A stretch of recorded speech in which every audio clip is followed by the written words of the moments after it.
Urdu time line دیکھنے اور سننے والوں کو حفیظ الرحمان کے جانب سے السلام علیکم۔ ناظرین، دینی اسلام دنیا میں تیزی کے ساتھ پھیلنے والا مذہب ہے جہاں روزانہ ہزاروں کی تعداد میں لوگ اس دین حق کا حصہ بن رہے ہیں، مگر آج ہم آپ کے ساتھ کچھ ایسے واقعات شیئر کرنے جا رہے ہیں یقیناً اسے جان کر انسان کی روح کانپ جاتی ہے۔ بے شک عزت، ذلت اور ہدایت اللہ تعالیٰ کے ہاتھ میں ہے اور وہ جسے چاہے عطا کرتا ہے۔ ناظرین، یہ حیرت انگیز کہانی اٹلی سے تعلق رکھنے والے نوجوان محمد مارکو کی ہے۔ یہ نوجوان شراب کا رسیا، منشیات کا عادی، نائٹ کلبز، رقص و سرور کا دل دادا اور اسلام کا شدید مخالف تھا، جس نے اپنی زندگی کا بیشتر حصہ شیطان کو خوش کرنے اور مسلمانوں کو تکلیف دینے میں بسر کیا۔ لیکن ایک دن اس نوجوان کو اللہ تعالیٰ نے ہدایت نصیب کی۔ ناظرین، مارکو بیان کرتے ہیں کہ میں اکثر مسجد کے باہر دوستوں کے ساتھ اونچی آواز میں میوزک پلے کرتا تھا۔ یہ اکثر وہ ٹائم ہوتا تھا جس ٹائم مسلمان اپنی عبادت کرتے ہیں۔ ایک دن معمول کے مطابق لندن کے مشہور علاقے سوہو میں دوستوں کے ساتھ اونچی آواز میں میوزک سے لطف اندوز ہو رہا تھا۔ اسی دوران میں ایک مسجد میں داخل ہوا۔ میں نے دیکھا کہ میوزک کے شور میں بھی مسلمان بڑے اطمینان سے نماز پڑھ رہے ہیں۔ میں نے بھی ان کے ساتھ نماز پڑھنا شروع کی تو مجھے بڑی راحت اور اطمینان محسوس ہوئی۔ میں نے دل میں سوچا اگر واقعی خدا موجود ہے تو یہی اس کی عبادت کا سب سے بہترین طریقہ ہے۔ یہی وہ لمحہ تھا جب اللہ تعالیٰ نے مجھے ہدایت سے نوازا، جس کے بعد میں نے اسلام قبول کرنے کا فیصلہ کیا۔ اگلے روز میں اسی مسجد میں گیا جہاں میں دوستوں کے ساتھ مل کر مسلمانوں کو اذیت دیتا تھا، اور اسی مسجد میں جا کر اسلام قبول کیا۔ ناظرین، مارکو بیان کرتے ہیں جب میں نے اسلام قبول کیا تو اس کے بعد سب سے مشکل کام گھر والوں کو آگاہ کرنا تھا، لیکن اللہ تعالیٰ نے میری زبردست مدد کی۔ میں اسلام قبول کرنے کے بعد پہلی بار آبائی وطن اٹلی جا رہا تھا۔ میں نے سوچا کہ اپنی ماں اور خاندان والوں کو کیسے آگاہ کروں۔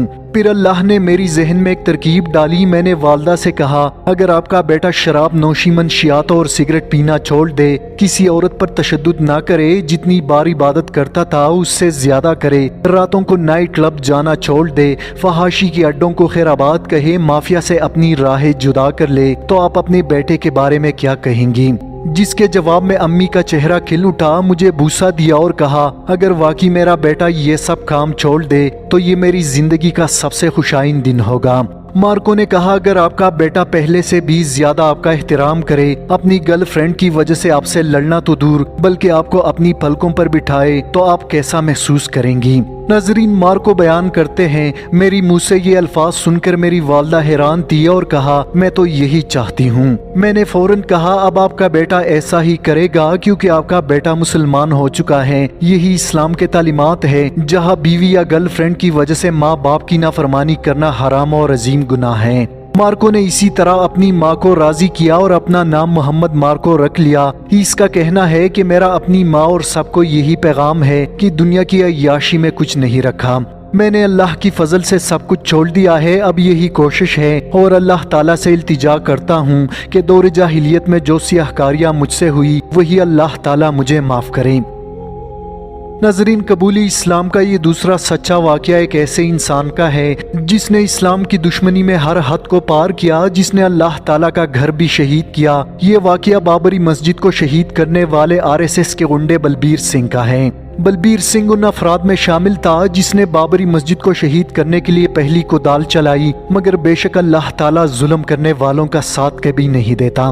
جن افراد نے بابری مسجد کو شہید کیا ان کو اللہ تعالیٰ نے عبرت کا نشان بنایا۔ بلبیر سنگھ کے ساتھ جو واقعہ پیش آیا وہ انتہائی ایمان افروز ہے، جسے آخر تک ضرور سنیے اور اپنے دوستوں کے ساتھ بھی شیئر کریں۔ ناظرین، آخر بلبیر سنگھ کی زندگی میں ایسا کون سا واقعہ پیش آیا جس نے اسی دین کو قبول کیا جس کو مٹانے کے لیے وہ ہر حد تک جانے کے لیے تیار تھا؟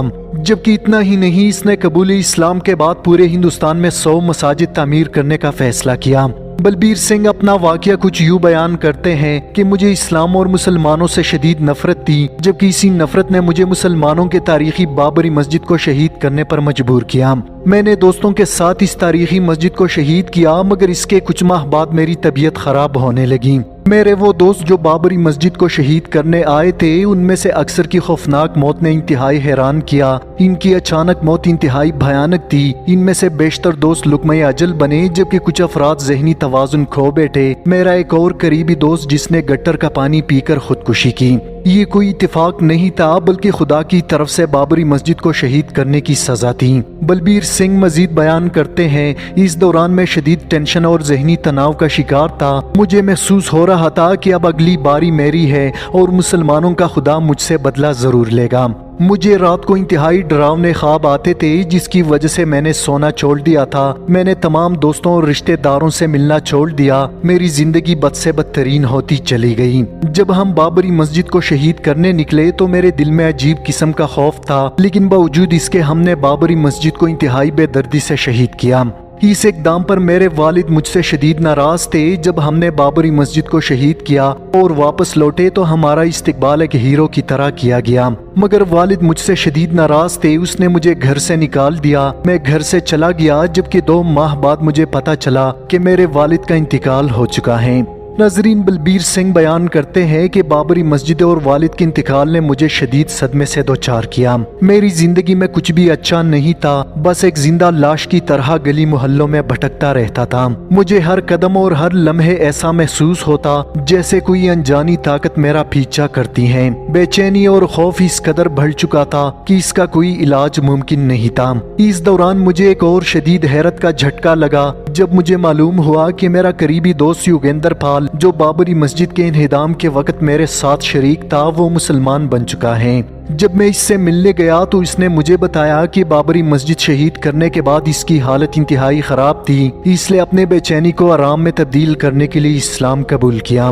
بلبیر سنگھ مزید بیان کرتے ہیں، اپنے دوست کی کہانی جان کر مجھے احساس ہوا کہ مجھے بھی اسلام کی طرف آنا چاہیے۔ شاید اسلام ہی تمام مشکلات کا حل ہے۔ میں نے دل میں سوچا، اگر میں نے اسلام قبول نہیں کیا تو میرا انجام بھی ایسا ہی بھیانک ہوگا جس کا شکار میرے دوست ہوئے۔ جس کے بعد میرا دوست مجھے ایک عالم کے پاس لے گیا۔ میں نے اسے اپنا پورا واقعہ سنایا۔ مسلمان عالم نے مجھ سے کہا، بے شک مسجد خدا کا گھر ہے اور سچے دل سے توبہ کر لے، انشاءاللہ آپ کے تمام گناہ اللہ معاف فرمائے گا۔ اس کے بعد میں نے غسل کیا، صاف ستھرے کپڑے پہنے اور کلمہ پڑھ کر اسلام میں داخل ہوا۔ یوں میں بلبیر سنگھ سے محمد عامر بنا اور میری زندگی ہمیشہ ہمیشہ کے لیے بدل گئی۔ اسلام قبول کرنے کے بعد میرے دل کا بوجھ ہلکا ہوا، لیکن میں نے اپنے گناہوں کا کفارہ ادا کرنے کے لیے اپنے ساتھ پختہ ارادہ کیا کہ میں پورے ہندوستان میں 100 مساجد تعمیر کروں گا۔ اس کے بعد محمد عامر نے اپنی پوری زندگی اسلام کی خدمت کے لیے وقف کی۔ محمد عامر جو خود ایک کرائے کے مکان میں رہتا ہے، مگر اس نے اپنی گناہوں کا کفارہ ادا کرنے کے لیے ہندوستان کے مختلف گاؤں میں 6 سالوں کے دوران 60 مساجد تعمیر کیے۔